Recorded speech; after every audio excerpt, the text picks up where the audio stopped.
Assalamualaikum kawan-kawan. Jom kita dengar kisah Nabi Musa dan seorang pemuda bernama Nabi Khidir. Suatu hari Allah menyuruh Nabi Musa berguru dengan Nabi Khidir. Nabi Musa berjanji pada Nabi Khidir yang beliau kena bersabar dan tak akan bertanya soalan sampailah semua urusan selesai. Mereka menaiki perahu bersama-sama.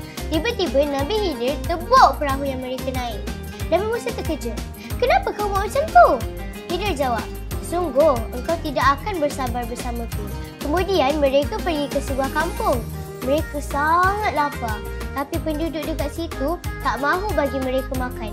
Semasa berjalan, mereka ada nampak satu dinding yang hampir roboh. Nabi Khidir pun terus baiki tanpa minta upah. Nabi Musa pelik. Kenapa kau tak minta upah? Kita boleh guna untuk membeli makanan. Nabi Khidir jawab, sabar, nanti kau akan faham. Akhirnya Nabi Khidir jelaskan semua. Perahu tu dirosakkan untuk elak dari raja yang zalim rampas. Dinding tu pula dibaiki supaya orang kampung yang kedekut tak nampak harta anak yatim yang di belakang dinding. Nabi Musa pun insaf dan faham. Untuk menimba ilmu, kita kena bersabar. Rasa-rasa kalau jadi pada kita semua, boleh bersabar tak? Kabago. Protect your risk with us.